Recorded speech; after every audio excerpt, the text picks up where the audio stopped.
Hello, here we are again, coming to you from Broadcast Team Alpha.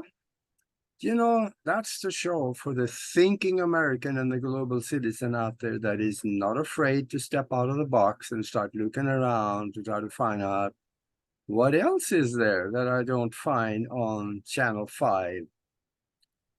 Well, there is a bunch, and we're going to talk about some of that here in the next hour. And yes, my name is Agi, and my co-host Nori, she is busy doing something different. She has a client, so she cannot be here with us, and we're gonna miss her. And we're gonna go do it anyway. So we are coming to you from about 40 some plus platforms all over the world, because we are also transmitting through the wonderful platform of the Cosmic Awakening Network. And because of them, we are on Roku, 3 TV stations, and a bunch of other places. And check out Cosmic Awakening Network, because they got, I think, 40 or 50 different shows on there that cover just about anything from one end of the spectrum to the other end of the spectrum of what you would like to know about. So check them out. Before I introduce the guest, I want to also tell you how you can connect with us. You can find us on broadcastteamalpha.com, and you can send us a message through there. There's a place for that. And if you are watching it on YouTube right now, then please also subscribe and click the bell, because then that way you will know when the new videos come out and the new shows will be available. And you don't want to miss that. And besides, YouTube is the only place where we monitor the chat room. So you can ask questions and we may be able to answer them for you. So when you ask the questions, do it all in capital letters, and that way we will see that there is a question. Makes sense? And you can participate in the show, actually. And Nori and I have created a spiritual think tank where we do amazing things. It seems like we are creating out of seemingly nothing from the quantum existence sometimes. And there is some really interesting things happening. You should come and check it out and see if maybe you want to participate in something like that. You can send us an email to themastermindconnection@gmail.com, and I'll send you some information and a link to come and join us on Sunday at 2 o'clock East Coast time and East Coast USA. And then you can participate. Now, let me introduce the guest. This is going to be very special, and it's going to be quite an education for most of us, because he's going to talk about a lot of the things that we have heard rumors about. But here's a man that he has eyeballed the facts. And his name is Eric Hecker. And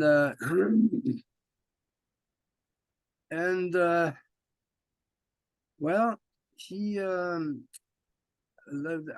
you have a website also still, don't you, Eric? That Yes, I do, Augie. It's deciphering.tv. Yeah, deciphering.tv. That's right. Go there and have a look. There's some interesting stuff. And he's also covering a lot of the things that he talked about on the Disclosure Project's testimony here about a month and a half ago. And there is some technologies that is being withheld from us. Some very, I would call it almost dangerous technologies now that is coming out through the protection that he is, under the Whistleblowers Act. So that's why he can talk about it. We did a show before here, probably about a year and a half ago or something like that, where he did not mention about some of the real sensitive stuff, because at that time he couldn't. but now he can, because now it is really opening up everywhere, because he spent a year in Antarctica and he saw some of the technologies that they have and they are using for their purposes, not necessarily for ours. There are some really dark stuff happening there. That's my opinion only. And what we're finding now that we can discuss these things, because the doors of the stable is open and the horses are coming out.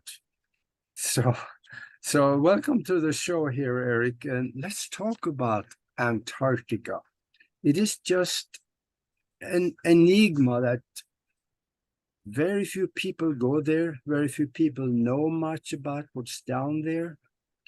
And from what I hear, it's a beautiful place. And how in the world do we want to start out a show like this? Talk about Antarctica in general. I guess. Do you like the place? Oh, it was beautiful. First and foremost, thank you very much for having me, Augie. Thank you to everybody out there listening. I think it's fantastic that we're actually hitting a more of a multinational crowd.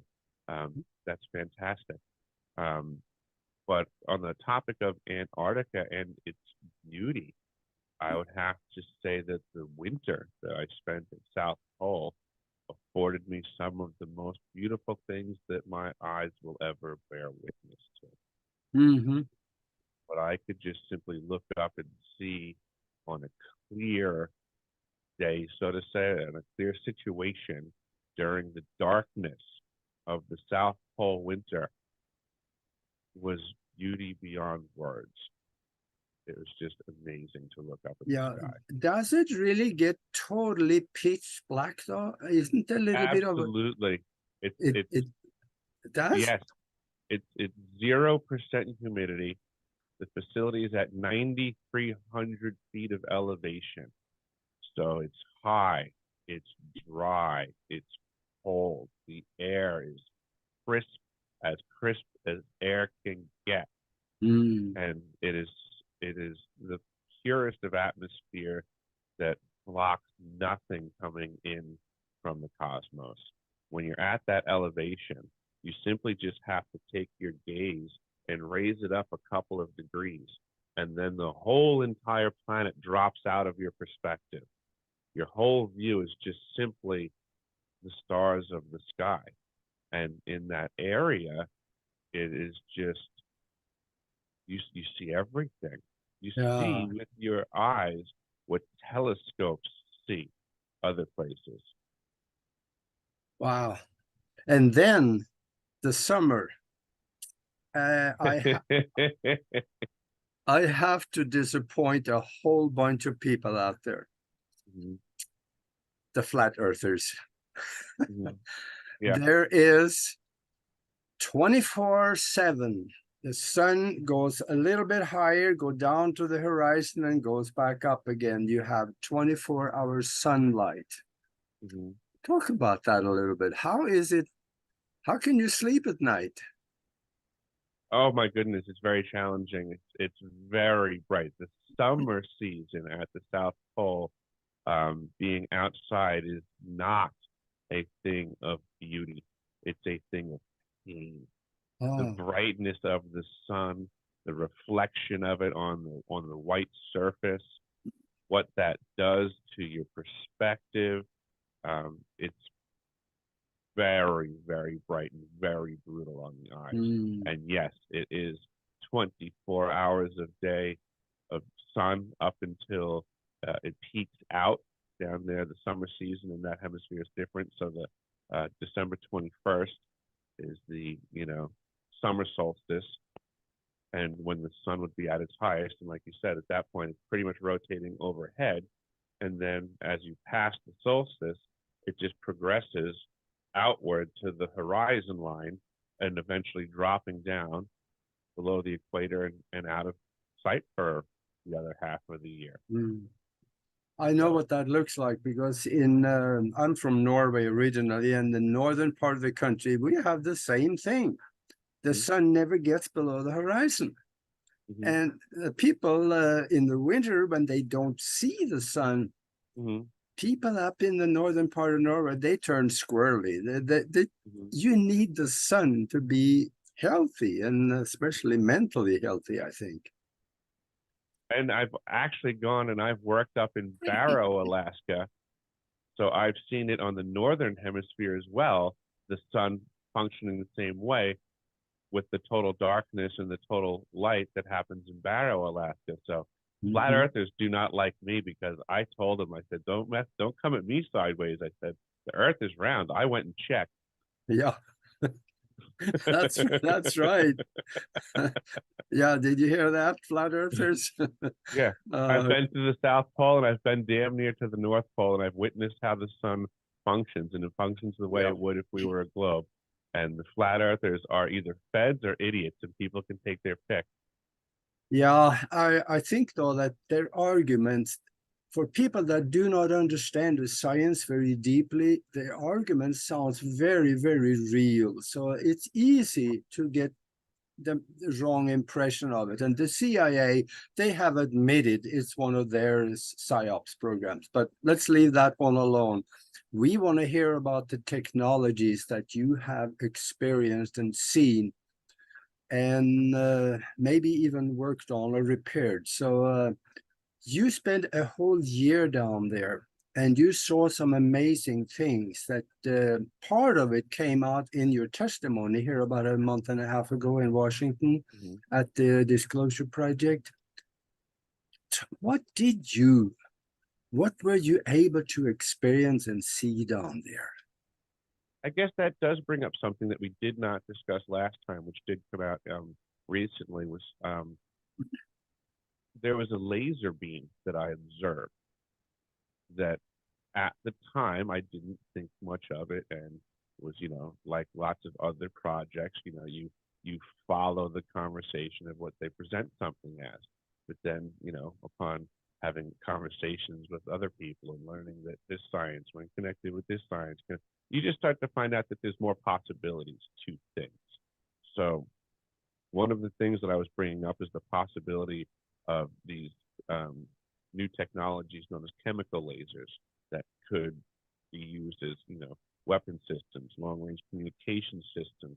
Regardless, it's new technology that we should consider might be what's occurring. And this this happened. June 12th was the event that Dr. Greer put together in Washington, D.C. Mm. And shortly thereafter, my birthday shows up on the calendar. And on the day of my birthday, the National Science Foundation has a website, and they can post anything they wanted on their website. And lo and behold, on my birthday, they posted a picture of the Arrow facility at the South Pole Station firing off its green laser that I had just disclosed, recently at the Greer event. And I was like, looks like I still got somebody in the program that, give me a little birthday present. Wow, how much more confirmation can you get than that? Yeah. So I thought that was pretty interesting. And, this is Wow. things and technologies that the people need to consider exist. And then once we realize they do exist, then we can start asking, well, what do we think the people that possess them are doing with them? Yeah, what are they using this laser for? Yeah, these are the questions we need to ask the responsible parties, but it seems to be a revolving door at facilities like this. So similar to how the Gacona, Alaska HARP facility keeps changing hands and programs and financiers, they say follow the money. It's interesting that most of these facilities make it very hard to track the money because they keep switching operators every time somebody starts to look in that direction. Oh yeah, well, that's their way of hiding it. It sure seems to be handy. Yeah. Now I read a statement, and I'm trying to think where I saw it. It was in a was in the news media, probably yeah, I would say newspaper. It said the facility, the HARP facility in Alaska was closed down. And we talked before the show and just said, no. Yeah, no, it never shuts down. There's like facilities on Long Island, they would say that about as well.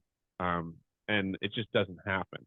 It really, it's almost like a way that these factions let people know, like, hey, there's room in this project for other investors.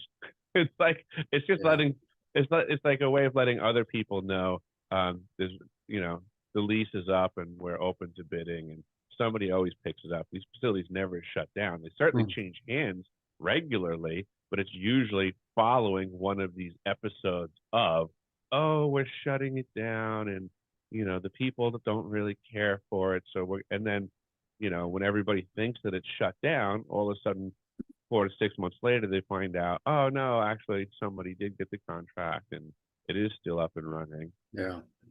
Turns out there's never a pause. Well, the technology of the HARP is probably one that is not necessarily for civilian use, that are using it for maybe global control because they are aiming it out to the troposphere and so they create a bubble. Have you studied that technology some, haven't you? I have, absolutely. And Yeah. it's multifaceted. There's conversations that can discuss how that bubble that you just mentioned can in and of itself be utilized to create a blast of air to cause tsunami-like winds, to cause earthquakes theoretically, to be used as over the horizon communications, as a refractor. There's all kinds of things that can be done in the directed energy weapons realm. And this is what people need to start becoming concerned with, because when the weapon is multifaceted, it's like having a gun where you can change the caliber of the weapon like instantaneously and then fire it differently. So every time you fire, it seems like a different weapon, but it's hard to track the assailant when they can lose your trail that rapidly. And it's just the new Yeah. technologies that they have. It makes their arsenal that much more harder to ascertain. So Mm-hmm. they can keep switching stuff. We don't know anything in their whole bag of tricks. And it's like every time they want to come at us, they can just open up their bag of tools, pull out a different thing that we have no idea what it is, and bash us with it. And we're not familiar with the action or the wound, so we don't even know we're being attacked or injured. Yeah. But they have a whole bag full of these tricks. Mm-hmm.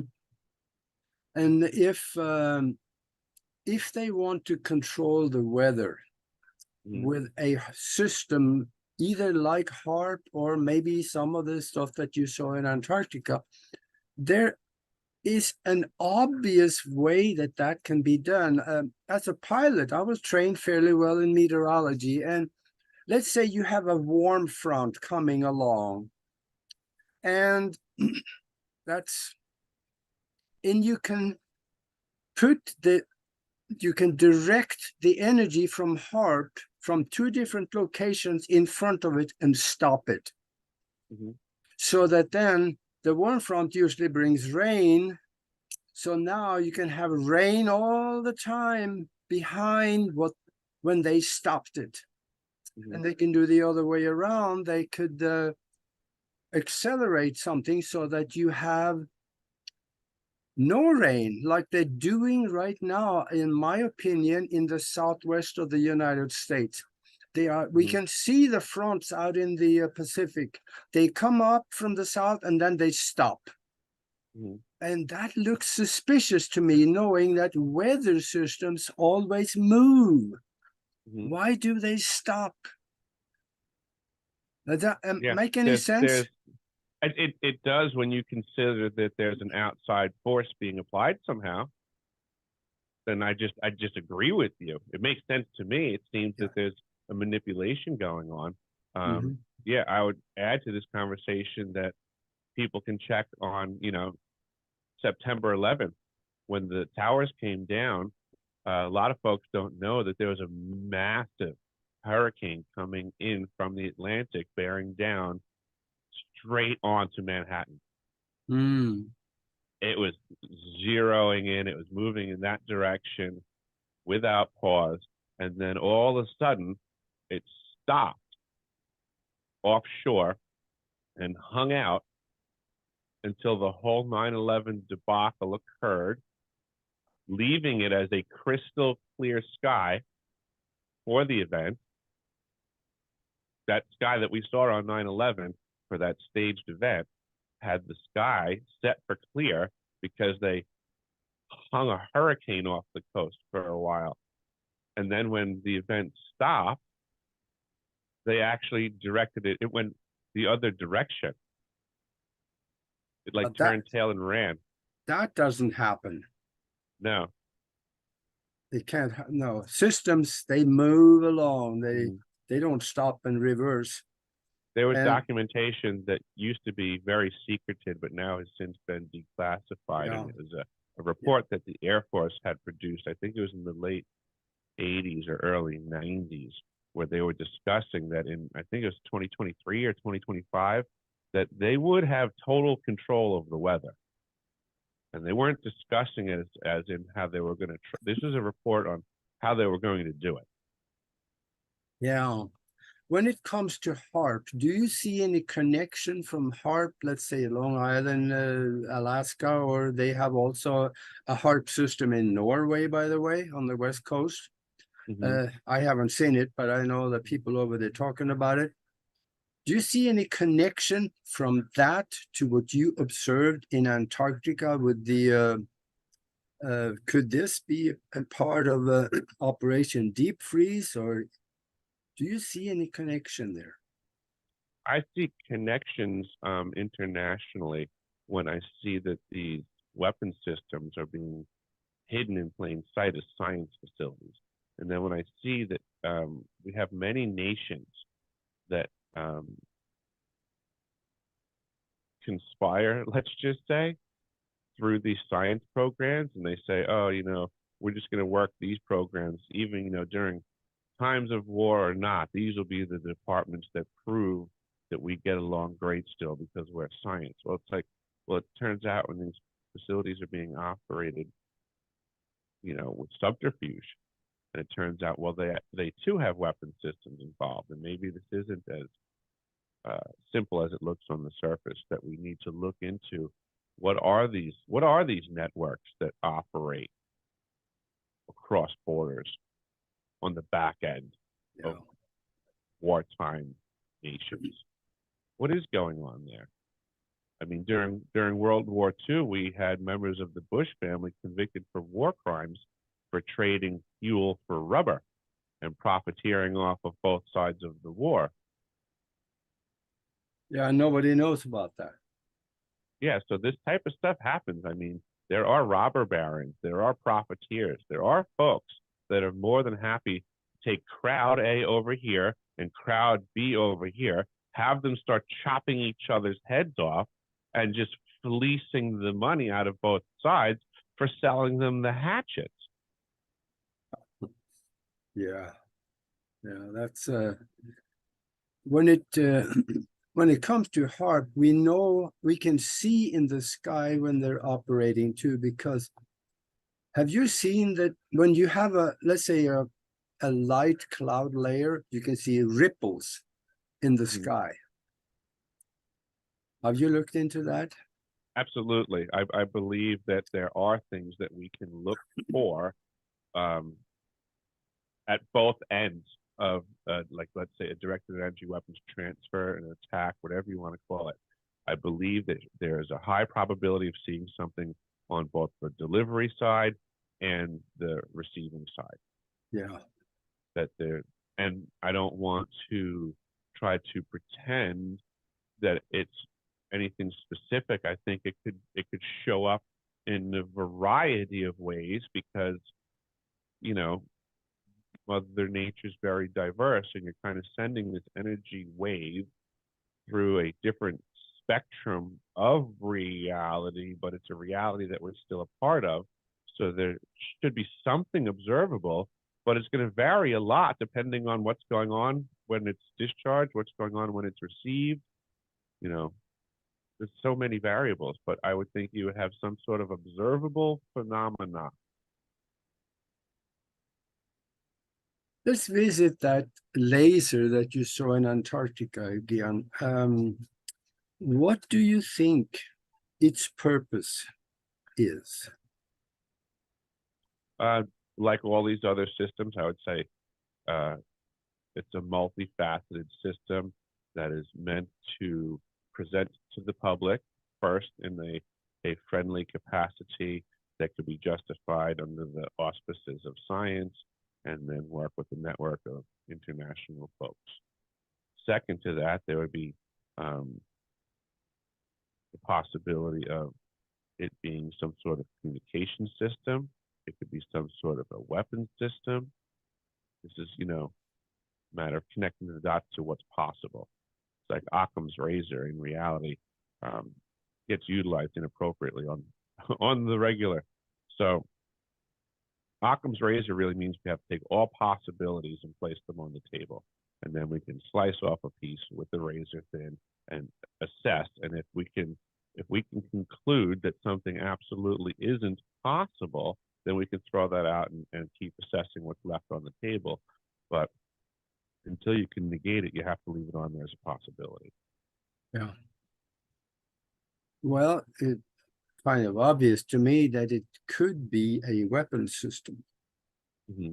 Those lasers now are coming out, becoming common knowledge that they have a big laser in the nose of a Boeing 747, and they're using them against aircraft and other things. And maybe in Antarctica is where maybe they developed some of these because it's so inaccessible that they have privacy doing anything they wanted to do. Totally, totally appreciate that. Yeah, it makes sense. And I agree that it has a lot to do with just the privacy that Mother Nature affords doing work in such a remote area. I think a lot of it is a consideration too that, this stuff is cutting edge technology. We're talking laser beams at the end of the planet. And, how many people know what chemical lasers are? Because there's a high probability of things being more in that capacity. Additionally, the idea of superfluids is new to me. I'm trying to get educated. So there's other stuff that I've seen down there that I'm very suspect of what was really going on.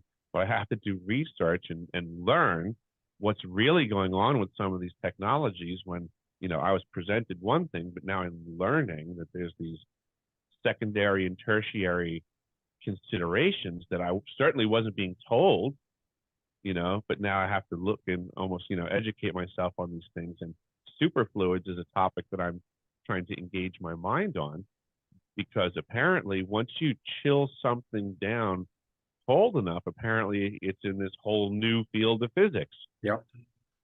So it's, apparently I was in an environment where superfluids were being utilized, but now I have to kind of, look backwards, decipher my experience, and figure out what were they doing around me with the superfluids, because this is profoundly new science, and apparently they're not being forthwith. And that seems to be par for the course at the facility, is that there was a lot of things being presented as, oh, this is what we're doing. But then in reality, there was a lot of, oh, but this is what we're really doing. Well, the systems that you observed down there, did they tell you anything, or were you able to ask questions about what it was for and what it did, or anything like that?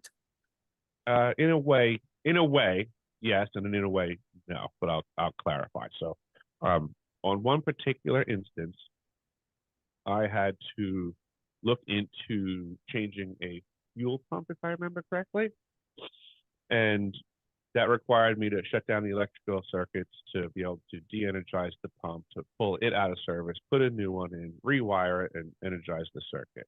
But in the process of tracing out this repair, the sub panel that I had to go to and, confirm de-energizing my equipment, the breakers had one in the wrong position. According to what I was told, that particular breaker should have been de-energized, but I was looking at it being energized.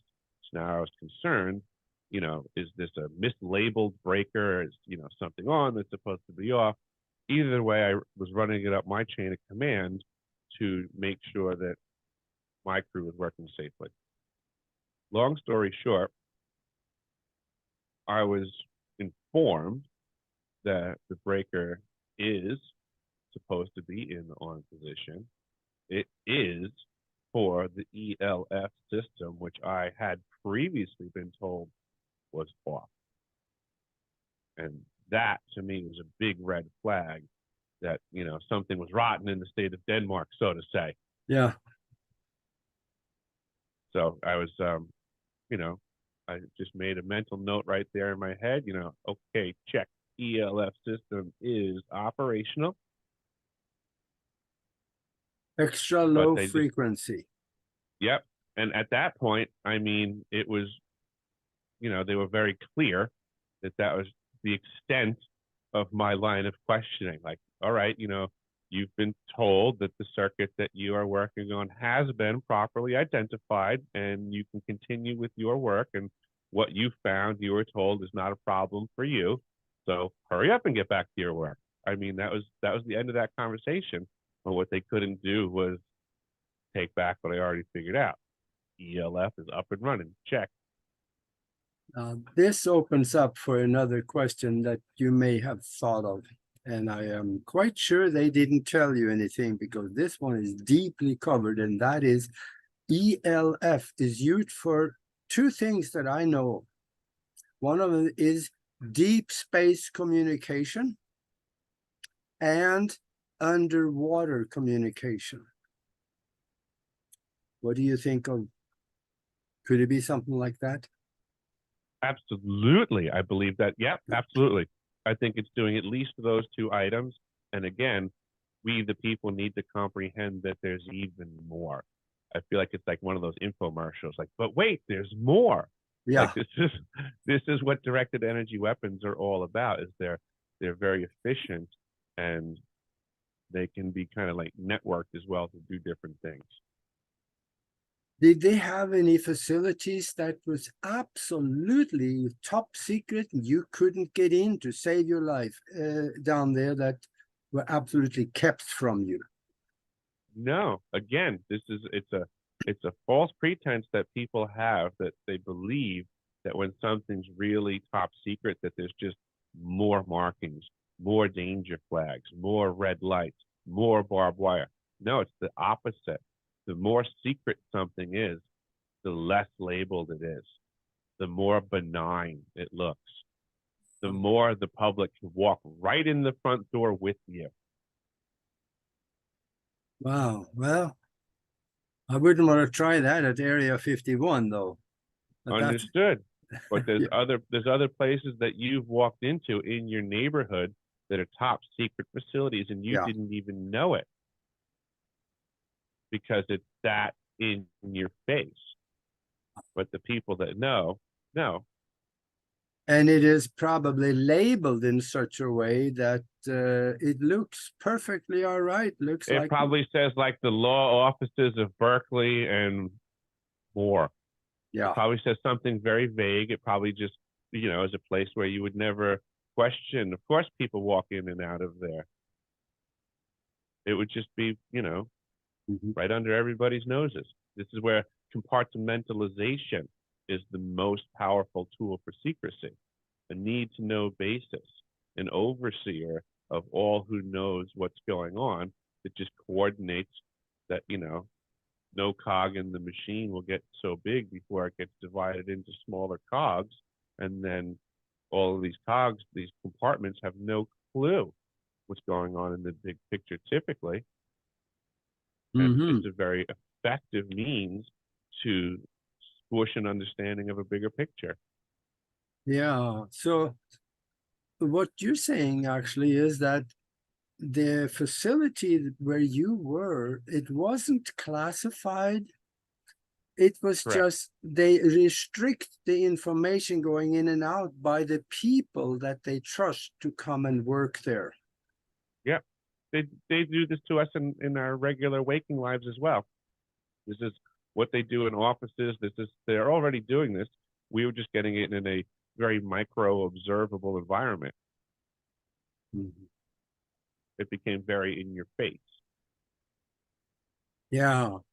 So then there is many uses for these things of nefarious reasons, I Mhm. suppose. But Absolutely. I mean, for starters, we have the capacity for them to generate earthquakes, to manipulate the weather. I mean, these are very powerful weapons, powerful, multifaceted weapons. Um, there's a lot to be said for being able to just simply deliver energy. When we consider that delivery of energy at one location, if it's a fault line, well, then it can generate an earthquake. If we deliver that energy to somewhere else where it's on the verge of being a storm, if that storm wouldn't have occurred naturally, but if we can apply some energy that's the straw that breaks the camel's back, that snaps a storm into play. Well, if that storm then does the intended damage, I mean, then that right there is a weapon as well. mhm. Here's I have a question that maybe the UFO enthusiasts would like to hear the answer to. Mhm. There is, let me back up just a second. In 1989, I think it was, there was the Kalahari Desert crash. And that is when there was a UFO entered the atmosphere over the South Pole region, went straight north towards South Africa, and they caught it on radar. When it left the Antarctic continent, they saw it on radar, and they followed it, tried to contact, didn't work, so they sent two jets up, and they shot it down, and it crashed in the Kalahari Desert. And there was one comment in the report on that came out of the South African Air Force. It said that an entry point for many of the unexplained phenomena is over the Antarctic region. So it seems like it could be a corridor or some safe place for them to come in, and then they skim along the surface to where they're going. Have you heard or did you see anything of the UFO phenomena in Antarctica? I did see UFO phenomena, but what you're saying right now is actually blowing my mind because I've never heard this story that you just mentioned, Ah, but I have absolutely in plenty of other conversations as public as this type of a conversation. I mean, I've discussed this before many times, is that I have suggested that the south pole of this planet is a point that's easier for vehicles to enter or exit our electromagnetic dynamo field that surrounds this planet. Whatever you yeah. want to call it, the magnetism of the planet, the flux of the planet. I believe that entering and exiting from the southern pole is advantageous for whatever reason we've yet to define, but we just do it. Second to that, I've suggested that because of that truth is a large part why the South Pole Station exists and is like a air traffic control tower for UFO activity on the planet, which is, also being thrown at the feet of the ice cube neutrino detector for Yeah. being able to observe neutrinos, which apparently are jettisoned off of these craft that are powered by, more exotic powertrains. Yeah.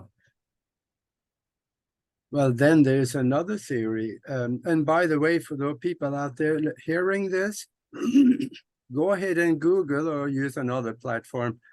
The Kalahari Desert Crash. And you're going to have an eyeful because it explains right there after they shot it down.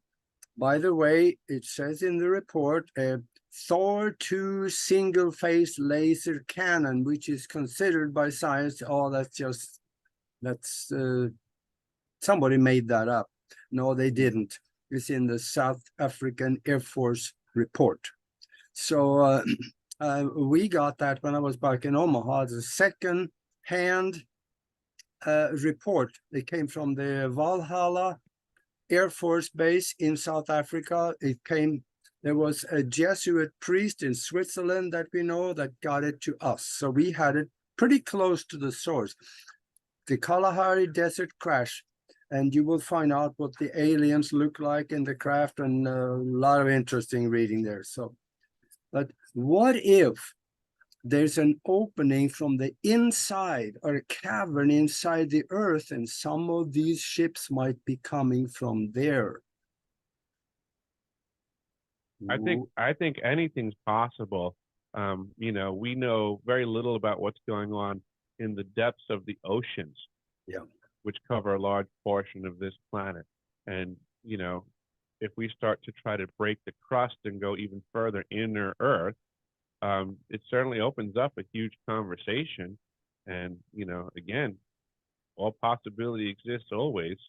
And, you know, until we get in there and say there's nothing in there, then it's like Schrodinger's cat, but of inner Earth, you know? Yeah. There's either people in there or there isn't. We don't know until we open the box. Well, according to the documents coming out of Germany or the Nazis over there, they say, yeah, we found an opening. So, and then Admiral Byrd talks about something like that. And there's astral travelers that says, yes, we've been there and we've come back, and I'm one of them. So I know this could be a source of flying discs coming all over the planet, or one source of that. I know we have the radar images from them coming from space too, so we know they're here. Yeah, I think at the very least there's going to be activity transitioning from, you know, on surface, at least, you know, surface activities of this planet versus off planet activities. I believe something's going on at the southern pole of this planet, that there's it's 90 degrees is the angle of transformation. We can see this in all of nature around us. So it's at that pole that things basically want to come in and then basically transition 90 degrees to match the surface of the planet, and something's happening there. That's like where the approved spot is to make this 90-degree angle of transformation. It means something, but we don't know yet. Yeah. What can we do in order to help speed up the process of transparency in government in regard to the extraterrestrial presence? And I'm still calling them UFOs. I'm not going to change that. Fair enough. Great question. And your answer actually is perfect, because they're trying to change the words on stuff, right? Like you just said, you know, it used to be UFO. Now they're trying to do UAP because they're trying to control the narrative. And that's the problem. So when you say, you know, what can people do? And my answer is to become more discerning and challenging. What I'm learning, being an actual whistleblower, going through the front lines of the problem of trying to disseminate this information, what I'm learning is that there's a sea of liars and con men and profiteers, charlatans, and snake oil salesmen in the disclosure industry.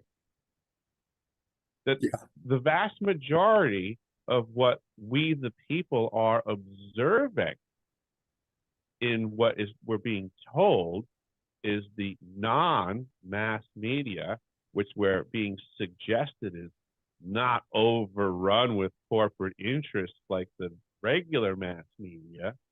And we're supposed to believe that those corporate interests that could afford billions of dollars on the other side, that no longer have to spend billions of dollars on the other side because nobody's watching. Everybody thinks that they're not invested in this side of it. Oh, They're getting everybody for a lot cheaper now. All the world is a stage, like Shakespeare said. yeah. And the game is still being played, but most of the people haven't realized that the people that are really good at the game just switch players in the middle of the game. Yeah. They have the power to do that. We don't.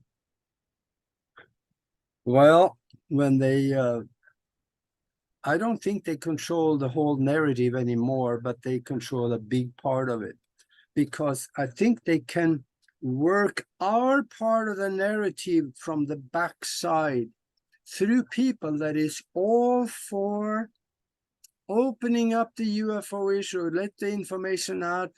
Yeah, right. There's Exactly. no way the government is going to give their last secrets out. It will not happen. And yet, um, in the disclosure circles, the non-mainstream media, the truth movement, we have all of these people with bated breath watching folks like Grush and the government testimonial to what's going on. Yeah. They're still looking there for the answer. They're still touting this stuff as the truth of the conversation when it's anything but. Yeah. Yeah, we listen, we got to look behind the front of what we hear. Mm-hmm. And a lot of times too, it's the people. Look at the people. Not necessarily, there's an old saying, don't care about what they say, look at what they do, where they invest their money, and what they have done in the past to promote certain things. That there is clues back there about who the character of the person is. And Yeah, I mean, a lot of these folks in the circles are former FBI agents or former CIA agents, yeah, former NSA agents, former counterintelligence operations. This is what they all did for the government, and they're all like, "Oh, I don't do that anymore. I'm retired." Oh, okay. So now the correct terminology for the business relationship that you're in with the government is called a consultant. But they don't tell the world that they just literally retired out of the job that they had for the government doing the exact same thing, but now they get the retirement check. Now they can operate as an independent contractor for the same exact position. They could be a consultant and they can still be getting paid to be running a counterintelligence operation, yeah. which seems to be rampant in the disclosure community. There is no such thing as a retired CIA agent. Right, but yet all these conversations, the general public doesn't know that most of these people used to wear the hat of one of the factions that they're now criticizing all of the other. It's business as usual. Yeah. These guys are just still throwing money at each other. Now they're just fighting with the retired guy from their Espiritu Corps. Yeah. Oh man, it's getting deep, and but the horses are out of the barn. Where are they going, do you think? What is the government's, there's always a plan. So where is the government's plan leading us in the disclosure of all of this? Or have they a plan at all?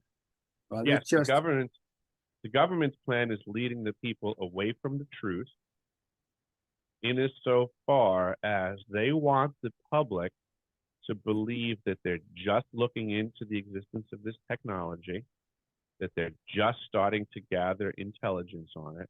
What they don't want them to know is that they've been doing this for a long time, that they've already reverse engineered the technology, that they're already maximizing the benefit of the possession of these technologies, unbeknownst to the general population. So they don't want to admit the usage. So they're lying when they put up these puppets that say things like, oh, I'm with the government and I saw a UFO thingy, and boy, it did crazy stuff that nothing we have can do anything like that. Nothing our enemies have can do anything like that. That's the smokescreen. That's the lie. Is they're trying to convince the world that nobody possesses these technologies. Yeah, so it has to be alien. Yes, they don't. They're refusing to admit that we already possess these technologies, which is slowing down the access to the general population having access to them right off the bat. It's just another denial. It's another slap in the face of the haves versus the have-nots. We have this technology, you do not. Yeah. And then we have NASA getting in the middle of it. We might as well stay on this one because I just read an article that was about NASA now have discovered, I think they said 57 huge objects entering the solar system. And Oh, okay. next thing they're going to say is, oh, these are alien ships. We better be scared. Or they could bring one in to force an impact.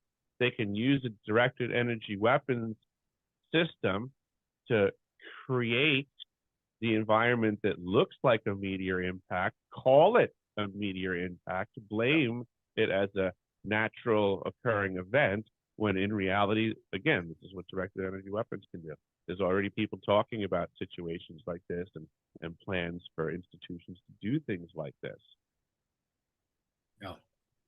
9/11 was an inside job. You think, meteorite 2025 can't be manufactured? Yeah, it's getting deep when you get into those things. I'm already starting to worry about YouTube. So, but I think people are waking up in hordes. It will get to a point when people will stand up and say, look here, government agencies, or they're going to go at people within the government agencies says, we've had enough of the lies. We want to see the papers. Oh, they need to get way above government agencies. Government agencies are low-level wardens for the general masses of the population. The threat to humanity is coming from way above the government agencies. They're pawns, less than pawns, in what's really going on this planet. Yeah, but the people need to wake up to that level of understanding, because we certainly cannot keep our intellect and conversations and dialogues around the incapacities of Democrats and Republicans. There's more going on. That's a con job in and of itself. Yeah. Yeah, and I think too that people will get to a point. I don't think we're there yet, but they will get to a point somewhat similar to what I discovered when I visited Russia back in I think 1971. There was a saying back there that they said, nothing has been confirmed until the government has denied it. And that's good. That's good. Yeah. Now we flip that one. That's here. Mm-hmm. Yeah. Back then, probably not that way, but now we have what they had in Russia. Yeah, you're absolutely right, Augie. That's just pathetic. Yeah. So basically, there was the weekend that Dr. Greer had his event in June, this past summer. Mm-hmm. And it was immediately on the heels of that all of a sudden they rolled out this Grush propaganda scheme. which Yeah. was to basically go against what we just said. We were trying to present to the world that the governments of the world, other factions of the world have this technology. Yeah. Yeah, they're denying that because that does not serve their agenda. Correct. But yeah, they want to withhold this technology from the masses because people fail to realize that as long as we don't know that this stuff exists, it's not regulated. They can do whatever they want with it. And have you looked into who's paying for it? All these programs in Antarctica, and is it private money behind it, or is it government deep Well, project? here's a really interesting thing that came out recently. Everybody needs to pay attention to a guy who goes by the name of Dark Journalist, and he just unloaded some stuff about, excuse me, connections to JFK and the Antarctic Project. So one of the things that people don't realize is that the missions that Admiral Byrd went down, the expeditions that Admiral Byrd went down, were funded by a relative of his. And that relative, coincidentally, owned the books depository building that Kennedy was shot from. Ah. Which is just more than a coincidence. Additionally, the Byrd expeditions were helped in a big part by a gentleman that is very well hidden in history, and his name is Lloyd Berkner. And he went down for Byrd's expeditions as part of the crew. He was a radio man of great ability. When he came back from Byrd's expeditions, and just right after World War II, this guy Lloyd Berkner initiated what we now refer to as IGY, International Geophysical Year. And, you know, this is what now a lot of these nation states operate their science under, the collective of IGY. And Lloyd Berkner started this IGY situation at the time for the express purpose of starting to pay attention to what was coming and going from the planet. That was a conversation that was a bit ahead of its time, but he was starting it as a former member of the expedition to Antarctica. This is where his thoughts were at, and he was getting funding. And they just rapidly changed what they were discussing it to before.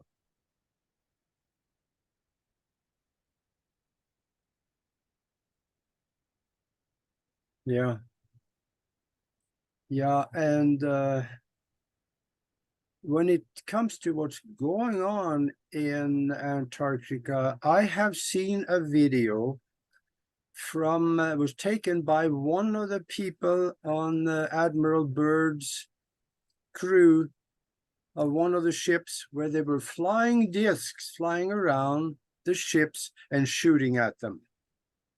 There's a short video. I saw it actually on YouTube, and I've been searching for it since, and I don't see it anymore. But there is a video out there. It's not very clear, but you can see the flying discs zipping by the ships, and you can see lightning coming from them. So there is laser or particle beam weapons that is coming from the flying disc hitting the ships. Because, you know, he had a couple of ships that sank.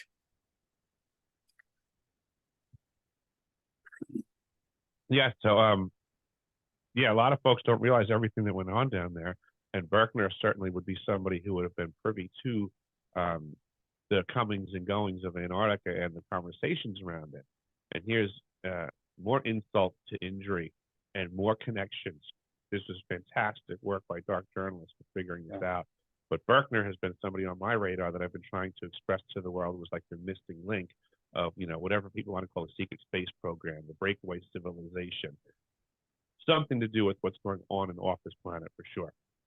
But with that being said, back to the Byrd family owning the book suppository that the supposed round was fired from into Kennedy. Now, whether that happened or not remains to be debated, the whole bullet, Yeah. magic bullet stuff, right? But what can't be denied is that it was a Byrd family member that owned that building. And what can't be denied is that JFK was going to meet someone that day that he got shot. They were going to be speaking to the world publicly. He had a speech prepared, a speech that's never been released. Every other presidential speech gets released to the public. This one was not. And on that day, John F. Kennedy was going to a podium with a microphone to speak with none other than Lloyd Berkner to discuss what's really going on in the world that people were not privy to. So that was supposed to happen that day. That day, he was supposed to go meet Lloyd Berkner and give information that was going to change the way all the nations of the world functioned and looked at life. That was the Wow. precursor type statements, but that speech has never been released. They never got their day in the light, so to say. And then Berkner went over to a very important seat over at Brookhaven National Labs on Long Island, which is basically part of the Operation Paperclip military industrial complex situation. Mhm. You know, Wow. Brookhaven National Labs is more or less the scientific arm of the CIA. Yeah. And Berkner had a job there. His seat, basically, he operated in an office that was in charge of figuring out how to disseminate the information being discovered at Brookhaven National Labs out into academia. Well, you get deep when you get into this, and gosh, I see we are out of time, but I suggest highly for people research on your own, get out there on the internet and try to stay away from Google. They do censor a lot of stuff. There are other platforms that is better at research. So do your own research and find your own truth. And that's what you're good at, Eric. You've been a digger for a long time. I'm getting better and better every day because there are Yeah. dots to connect for sure. Yeah. Well, thank you very much for being with us.